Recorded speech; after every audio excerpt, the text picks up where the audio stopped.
Next देखिए, भारतीय संविधान को अगर सवाल ये पूछा जाए कि भारतीय संविधान को हाथ से किसने लिखा है, तो आंसर आप क्या लगाएंगे, प्रेम बिहारी नारायण रायजादा और नंदलाल बोस ने इसको अपने हाथों से लिखा था। हाथ से लिखने का काम जो था वो पहली बार किस भाषा में लिखा गया था, तो ये अंग्रेजी भाषा में ही लिखा गया था। अब इसके बाद देखिए, रायजादा जो थे इन्होंने एक शर्त रखी थी नेहरू के सामने। उन्होंने क्या कहा था कि हर पन्ने पर अपना और अंतिम पेज पर अपना और अपने दादाजी का नाम लिखने की शर्त पर इन्होंने क्या कहा कि मुझे इसके बदले में कोई चार्ज नहीं लेना है, लेकिन कंडीशन हमारी क्या है कि हम हर एक पन्ने में अपना नाम और आखिरी पन्ने पर अपना और अपने दादाजी का नाम लिखेंगे और हमें इसके बदले में कोई चार्ज नहीं लेना है। नाम लिखने की शर्त रखी और इसके अलावा कोई चार्ज नहीं लेने की बात कही।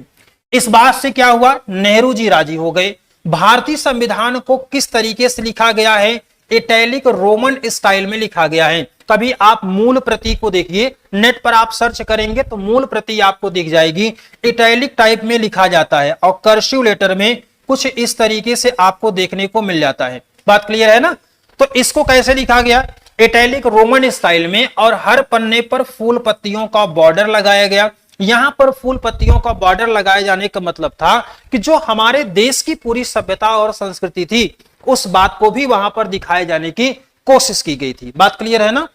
अब इसके बाद देखिए नेक्स्ट पॉइंट में, तो लक्ष्मीमल सिंघवी की सिफारिश पर, बहुत इंपॉर्टेंट पॉइंट है, लक्ष्मीमल सिंघवी की सिफारिश पर 26 नवंबर को विधि दिवस के रूप में मनाया जाता है। ध्यान रखिएगा, लॉ डे कब मनाया जाता है, तो डेट याद रखिएगा 26 नवंबर को मनाया जाता है। अंबेडकर जी की 125वीं वर्षगांठ थी और इसे संसद के विशेष अधिवेशन ने संविधान दिवस के रूप में मनाए जाने का निर्णय लिया गया था। यह बात आपको अगर थोड़ा सा 2-3 साल पहले की बात है, आई थिंक 2020 में हुआ था, और इसमें क्या किया गया था, वर्षगांठ मनाई गई और संसद के विशेष अधिवेशन ने संविधान दिवस के रूप में मनाए जाने का निर्णय लिया था। अब यहां पर ध्यान रखिए, वर्तमान में आपसे सवाल पूछा जाएगा संविधान दिवस कब मनाया जाता है, तो संविधान दिवस कब मनाया जाता है, 26 नवंबर को मनाया जाता है प्रत्येक साल। बात क्लियर रहेगी। अब इसके बाद देखिए बहुत सारे महत्वपूर्ण दिवस, जो कि आपको जितने भी महत्वपूर्ण दिवस की हम लोग बात करते हैं, इंपॉर्टेंट दिवस की अगर बात करेंगे तो ये आपके एग्जाम के लिए काफी इंपॉर्टेंट होता है। जितने भी आपको दिवस मिले, खास करके जैसे कि लॉ डे अगर पूछा जाए यानी कि विधि दिवस, संविधान दिवस पूछा जाए, संविधान लागू कब हुआ, संविधान को अपनाया कब गया, संविधान बना कब, तो ऐसे तारीख आपके लिए महत्वपूर्ण होंगे। जैसे पर्यावरण दिवस आपसे पूछा जा सकता है। अभी हाल फिलहाल में आपका 11 जुलाई बीता है, वहां पर क्या होता है, विश्व जनसंख्या दिवस मनाया जाता है। तो जो हर महीने में आपको अलग अलग तारीख मिले, कोशिश करिए कि उसको भी वहां पर याद रखे रहिए। बात क्लियर है ना। हर एक महीने वाला याद रखेंगे तो इजीली आप उसको याद रख पाएंगे। अब देखिए यहां पर कुल अधिवेशन, अधिवेशन का मतलब क्या हुआ कि अलग अलग टाइम पर इसमें अलग अलग अधिवेशन हुआ करते थे, साथ में एक मीटिंग हुआ करती थी।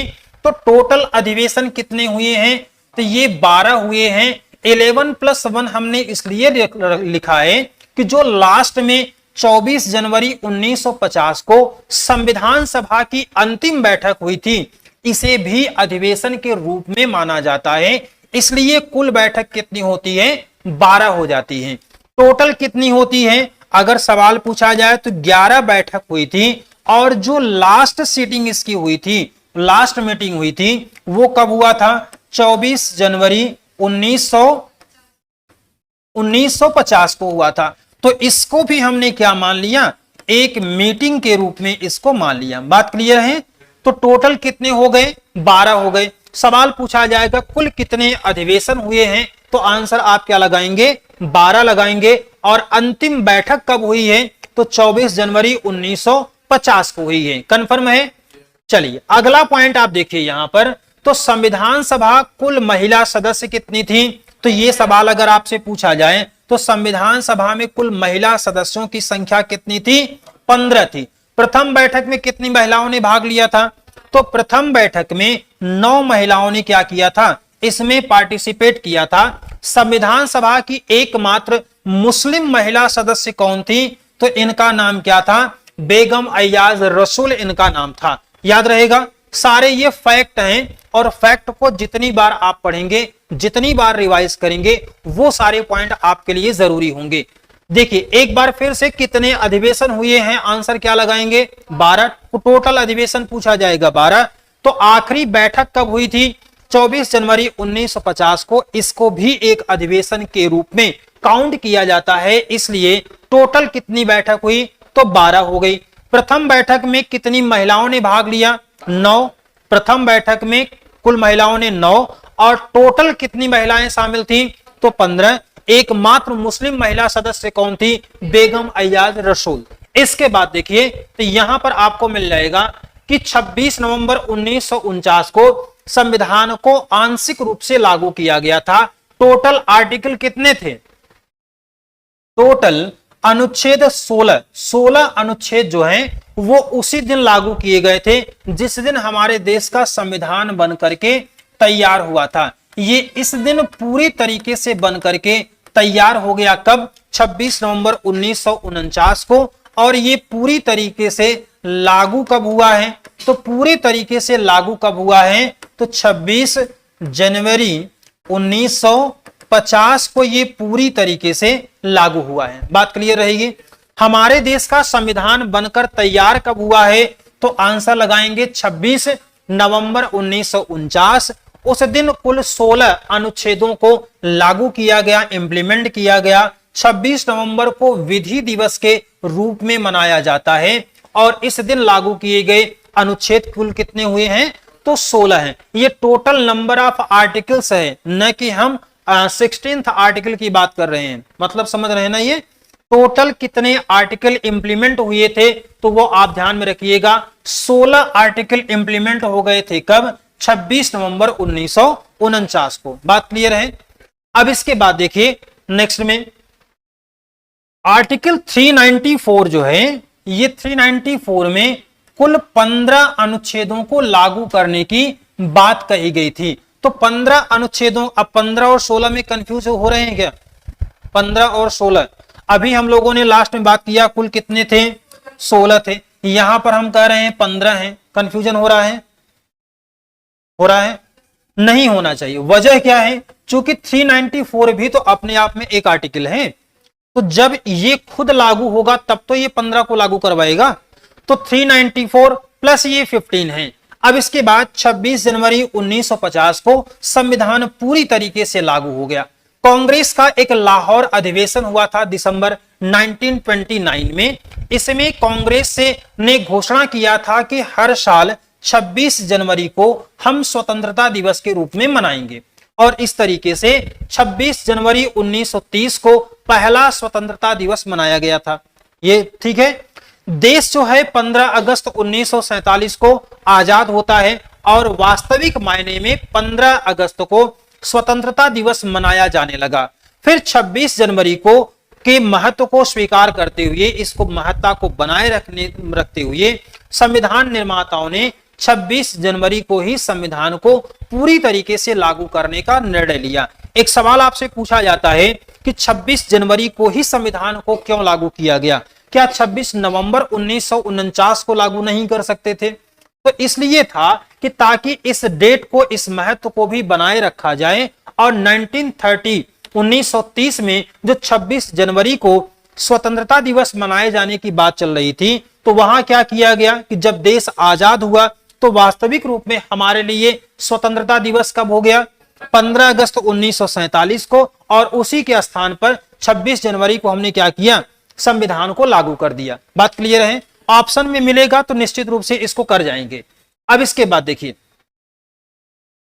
24 जनवरी 1950 को संविधान सभा की अंतिम बैठक हुई थी और इसी दिन संविधान सभा के 284 सदस्यों ने क्या किया था?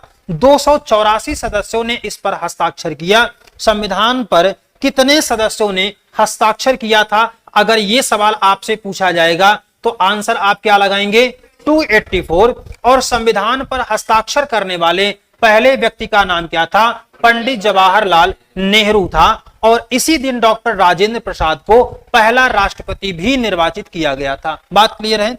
कल पहली क्लास में हमने आपको चीज बतलाई थी कि संविधान का जो हमारा देश का संविधान है उसमें सरकार के 3 अंग बताए गए। एक को हम लोगों ने क्या कहा, लेजिस्लेटिव कहा है, विधायिका, दूसरे को कार्यपालिका, तीसरे को न्यायपालिका। तो जो हमारी संविधान सभा थी वो कितने प्रकार के काम करती थी, जो हमारे देश की संविधान सभा है ये 2 रूपों में काम करती थी। कौन कौन से काम करती थी, संविधान के निर्माण करने के लिए भी काम करती थी और संसद के रूप में भी काम करती थी। चूंकि अंतरिम सरकार आप देख रहे हैं, अब इसके 2 काम हुआ करते थे संविधान सभा के। एक क्या था, संविधान के निर्माण, संविधान पर भी काम कर रहे थे कि संविधान को बनाना कैसे है। और दूसरा क्या था कि संसद के रूप में यानी कि पार्लियामेंट के रूप में अगर काम करेगा तो जो पार्लियामेंट का वर्तमान में काम है वो सारे काम क्या हुआ करते थे, संचालित किए जाते थे।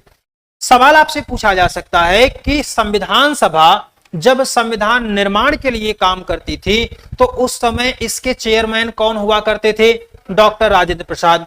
जब संविधान सभा संसद के रूप में काम करती थी तब इसके चेयरमैन कौन हुआ करते थे, जीवी मावलंकर यानी कि गणेश वासुदेव मावलंकर। और यही क्या थे, लोकसभा के प्रथम अध्यक्ष भी थे। लोकसभा के प्रथम अध्यक्ष भी यही थे। तो ये 2 बातें आपको यहां पर ध्यान में रखने की जरूरत है। बात क्लियर हुई, चले आगे। अब इसके बाद देखिए, तो संविधान सभा ने संसद के रूप में काम करते हुए, जो संसद के रूप में काम कर रहे थे, तो राष्ट्रपति के रूप में निर्वाचित किया किसको, डॉक्टर राजेंद्र प्रसाद को। तो देश के पहले राष्ट्रपति कौन हो गए, डॉक्टर राजेंद्र प्रसाद। अनुच्छेद 380 के अंतर्गत अभी आगे आप पढ़ेंगे तो यहां पर अंतरिम राष्ट्रपति का प्रावधान किया गया था और वर्तमान में इस आर्टिकल को क्या किया गया है, समाप्त कर दिया गया, चूंकि अब इसका कोई भी काम नहीं बचा हुआ है। इसके बाद में देखेंगे तो भारतीय संविधान का शीर्षक, हमारे देश के संविधान का जो टाइटल है वो क्या है, भारत का संविधान। टाइटल पूछा जाता है ना, तो भारत का संविधान है द कॉन्स्टिट्यूशन ऑफ इंडिया। और इसका जो प्रोविजन आपको मिलेगा वो आर्टिकल 393 में मिलेगा। यानी कि हमारे देश के संविधान का नाम क्या है, उसका प्रोविजन कहां पर मिलेगा, आर्टिकल 393 में। और हमारे देश का नाम क्या है, बोलिए, देश का नाम क्या है, तो according to article first, article first में क्या किया गया है, यहां पर लिखा गया है कि India that is Bharat, India that is Bharat shall be union of state, shall be union of state. अब यहां से आप देखिए तो ये नाम आपको कंफर्म हो रहा होगा, एक नाम क्या है इंडिया और दूसरा नाम क्या है भारत। इंडिया जो कि भारत होगा, राज्यों का यूनियन होगा। बात क्लियर हुई। तो देश का नाम क्या है, इंडिया और भारत। इसका प्रोविजन कहां पर मिलेगा, आर्टिकल फर्स्ट में। देश के संविधान का टाइटल क्या है, भारत का संविधान। इसका प्रोविजन कहां मिलेगा, 393 में। बात क्लियर है। और एक आर्टिकल और है 239AA, इसमें क्या बताया गया कि जो दिल्ली है ये हमारे देश की राष्ट्रीय राजधानी होगी। राजधानी की बात कहां पर की गई है, आर्टिकल 239AA। और इसी को हम लोग क्या कहते हैं, नेशनल कैपिटल रेंज यानी कि NCR बोला जाता है। बात क्लियर हुई। 3 आर्टिकल अभी आपको मिल गए हैं। पहले आर्टिकल में क्या है, देश का नाम इंडिया और भारत। 393 में क्या है, संविधान के टाइटल का नाम भारत का संविधान। और 239AA में NCR यानी कि दिल्ली होगी, देश की राजधानी। कंफर्म है सारे पॉइंट। अब इसके बाद देखिए संविधान का जो शेष भाग था, आर्टिकल 394 में क्या किया गया, कहा गया कि संविधान का शेष भाग अनुच्छेद 394 के तहत उल्लिखित जो 16 अनुच्छेद होंगे 26 जनवरी 1950 को लागू हो जाएगा। यह बात कंफर्म हो गई। अब इसके बाद देखेंगे तो यहां पर आपको देखना है 15 अगस्त 1947 से संविधान के पूर्ण रूप से लागू होने तक भारत शासन अधिनियम 1935 के जरिए देश की व्यवस्था को लागू किया जाएगा।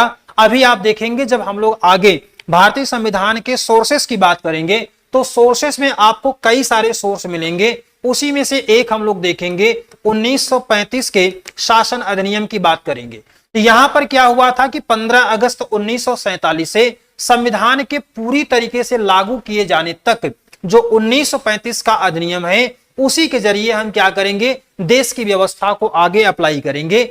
इसका उल्लेख कहां पर मिलता है, 1947 के एक्ट में, और 395 कहता है कि भारत शासन अधिनियम 1935 और 1947 को निरसित, मतलब क्या होता है कि इसको हटाया जाता है या कैंसिल किया जाता है।